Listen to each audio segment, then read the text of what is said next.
Hey everyone, welcome again to the channel. तो चलिए आज के कहानी को शुरू करते हैं। चैप्टर 72। कमरे की नर्म खामोशी में अब सिर्फ सांसों और सिसकियों की धुन थी। क्यारा ने होठ हटाते हुए फुसफुसाया, पता है तुम्हारा ये स्वाद जितना चखूं उतनी ही प्यास बढ़ती जाती है। शिवानी ने हौले से मुस्कुराते हुए आंखें मूंद ली और कराह कर बोली, तो फिर प्यास बुझाने में देर क्यों? क्यारा ने धीरे धीरे अपनी उंगलियां उसके सीने पर फिराते हुए जवाब दिया, डर है कहीं बार ना आ जाए। शिवानी की सांस और भारी हो गई। उसने अपनी बाहें फैलाकर क्यारा को और पास खींच लिया। आने दो, मैं बह भी जाऊं तो तेरे ही समंदर में। उनके बीच अब कोई दूरी नहीं रही। क्यारा हर बार उसके गले, उसके सीने और फिर नीचे जाते हुए सिहरन पैदा कर रही थी। शिवानी बार बार अपने होठ काटती और आधी बंद आंखों से उसे देखती। क्यारा ने उसके कान में फिर से कहा, तुम्हें पता है तुम्हारा ये हिस्सा? उसने हल्के दबाव के साथ नीचे सरकते हुए मुस्कुराया, मेरी सबसे बड़ी कमजोरी बन चुका है। शिवानी ने आह भरते हुए फुसफुसाया, तो आज अपनी कमजोरी को आखिरी हद तक परख लो। इसके बाद क्यारा और शिवानी दोनों चाह की उसी लय में खो गई। धीरे धीरे हर छुअन, हर चुंबन, हर करा उन्हें उस चरम की ओर ले जा रहा था जहां दोनों अब एक दूसरे में पूरी तरह डूब चुके थे। क्यारा धीरे धीरे अपनी चाल तेज कर रही थी। हर धक्का, हर स्पर्श शिवानी को और गहराई तक खींच रहा था। शिवानी हाँफते हुए बोली, रुको वरना मैं टूट जाऊंगी। क्यारा उसके कान में मुस्कुराकर फुसफुसाई, टूट भी गई तो जोड़ने का हक भी मेरा भी है, मेरा ही है। उसके बाद उसने और गहराई से खुद को समेट लिया। शिवानी की उंगलियां तकिए को नोच रही थी, होठों से बेकाबू सिसकियां फूट रही थी। फिर शिवानी ने कांपती आवाज में कहा, इतनी गहराई में सह नहीं पाऊंगी। क्यारा ने उसकी कमर थामते हुए जवाब दिया, तो आज तुम्हें डूबना ही होगा। मैं किनारा बनने को तैयार नहीं। उनके बीच अब बस चाह का तूफान था। हर हरकत, हर चुंबन उन्हें सीमा से परे ले जा रहा था। शिवानी पूरी तरह बिखर चुकी थी, लेकिन समर्पण ने उसे और मदहोश कर रखा था। आखिरकार एक लहर की तरह वह पल आया। शिवानी ने अपनी आंखें कसकर बंद कर ली, होठ काटते हुए जोर से करहा उठी। क्यारा ने भी उसी लय में खुद को उसके साथ बहने दिया। दोनों की सांसें तेज, बेकाबू और टूटी फूटी हो चुकी थी। कुछ देर तक बस सिसकियां और आहें कमरे में गूंजती रही, मानो दोनों ने एक दूसरे के भीतर अपनी हर चाह, हर गहराई उड़ेल दी हो। फिर धीरे धीरे शांति लौट आई। क्यारा उसके ऊपर ढह गई और दोनों थकी हुई बाहों में बंद कर लेट गई। शिवानी ने आखिरी ताकत से फुसफुसाया, तुमने सच में मुझे मेरा सब कुछ छीन कर भी पूरा कर दिया। क्यारा ने उसकी आंखों में झांकते हुए मुस्कुराकर कहा, और मैंने तुम्हारे अंदर ही अपना सब कुछ पा लिया। कमरे में अभी भी उन नींद सी खामोशी थी। मोबाइल की तेज घंटी अचानक गूंजी। ट्रिन ट्रिन। क्यारा ने आंखें मलते हुए फोन उठाया। हेलो। उसकी आवाज नींद से भरी थी। दूसरी ओर से ईशा गर्जी, अबे तुम दोनों अब तक सो रहे हो? इधर शो शुरू होने वाला है और तुम? क्यारा हड़बड़ा गई। ओह गॉड टिश, प्लीज शांत रहो, आ रहे हैं हम। उसने जल्दी से फोन काटा और करवट लेकर बगल में सो रही शिवानी को झिंझोर दिया, उठो जल्दी। शिवानी ने नींद भरी आंखों से उसे देखा। क्या हुआ? अभी कुछ नहीं हुई, शो शुरू हो गया है, क्यारा ने अधीर होकर कहा। उसकी नजरें कमरे में इधर उधर भागी। एक पल में माहौल बदल गया। दोनों ने एक दूसरे की तरफ देखा और फिर लगभग साथ ही बिस्तर से कूद पड़ी। चेहरे पर हरवरी सांप झलक रही थी। शिवानी ने कहा, कपड़े कहाँ है? कपड़े उधर कुर्सी पर। क्यारा ने स्टिक पकड़ते हुए लंगड़ाते हुए इशारा किया। कपड़े उठाते ही दोनों एक दूसरे से टकरा गई। धीरे, मेरी स्टिक गिर जाएगी, तो पहले तुम पहन लो। शिवानी बुदबुदाई। जल्दबाजी में शर्ट के बटन गलत फंस गए। क्यारा ने हंसते हुए कहा, ये बटन बाद में सही कर लेना, वरना लोग सोचेंगे कि तुमने फैशन बदल दिया है। शिवानी ने आंखें तरेरी। मजाक का टाइम नहीं है, चलो। दोनों ने जल्दी जल्दी तैयार होते हुए दरवाजा खोला और बाहर भागी। हॉलवे में उनकी तेज सांसें और भागते कदमों की आहट गूंज रही थी। शिवानी अपने बालों को संभालते हुए बोली, अगर देर हुई तो दी हमें जिंदा नहीं छोड़ेंगी। कियारा हाँफते हुए बोली, तो दौड़ो, वरना शो का फैशन हम दोनों ही बन जाएंगे। फैशन शो का हॉल रोशनी और शोर से भरा हुआ था। जैसे ही दरवाजे से शिवानी और कियारा भीतर आई, अपर्णा ने तुरंत उन्हें देख लिया। वो मुस्कुराई और आगे बढ़ते हुए बोली, अरे वाह, रॉयल एंट्री हो रही है। इतनी देर, रास्ते में ट्रैफिक था या कोई और स्पेशल काम? कियारा और शिवानी एक दूसरे को देख हड़बड़ा गई। शिवानी के गाल लाल पड़ गए और कियारा ने झूठी हंसी के साथ सिर झुका लिया। वो हम बस, शब्द अटक गए। अपर्णा ने उनकी झिझक को तुरंत पढ़ लिया और हल्की सी हंसी दबाई। ठीक है, मैं समझ गई। ज्यादा स्पष्टीकरण की जरूरत नहीं। शिवानी ने तुरंत पर्स की चैन खींचते हुए कुछ ढूंढने का बहाना किया। कियारा ने आंखें घुमाई और सीधे अपर्णा से पूछा, वैसे ईशा दी कहाँ है?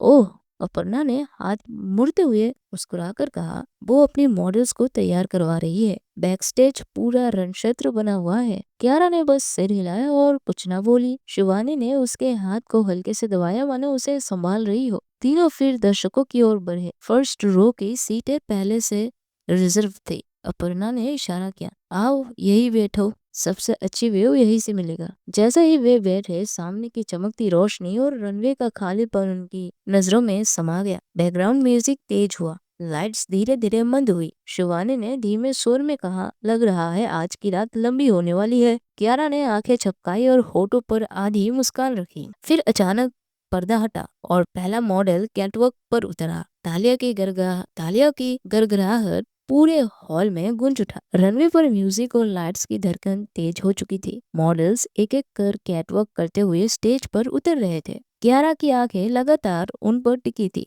हर नए आउटफिट के साथ उसका सिर हल्का झुक जाता, होठों पर हल्की वाह फिसल जाती। पास ही बैठे शिवानी ने ये सब गौर किया। उसने धीरे से कियारा की बाह को पकड़ते हल्की सी चिमटी काट दी। आउच! कियारा अचानक उछल गई और उसकी तरफ पलटी। पागल हो क्या? ये सब सबके सामने? शिवानी होठ दबाकर हंसी रोकने की हंसी कोशिश कर रही थी। इतना ध्यान कहाँ दे रही थी मैडम? रनवे पे मॉडल्स है या कोई और है? कियारा ने आंखें घुमाई और झुंझुलाकर फुसफुसाई, अरे शो देख रही थी बस, इसमें जलने वाली कौन सी बात है? शिवानी ने मुंह बना लिया और फिर ताना मारा, शो देख रही थी या मॉडल्स को एक्स्ट्रा ध्यान से स्कैन कर रही थी? कियारा ने भौहें उठाते हुए मुस्कुराकर जवाब दिया, तो शो फैशन का ही या मेरा पर्सनल टेस्ट का एग्जाम? शिवानी तुरंत झुककर उसके कान के पास बोली, अगर ये टेस्ट है ना, तो फेल करने का पूरा हक मेरा है। कियारा ने हल्के से उसका हाथ दबाया और खिसियाई मुस्कान के साथ बोली, पॉसेसिव वाइब्स बहुत क्यूट लगते हैं तुम पर। पास वाली कुर्सी पर बैठी अपर्णा पूरी बातचीत सुन रही थी। उसने होठों पर हाथ रखा ताकि हंसी बाहर ना फूटे। फिर भी आंखों की चमक साफ कह रहे थे कि उसे इस जोड़ी की नकझक सबसे ज्यादा मजेदार लग रही है। मंच पर तालियां गूंजी।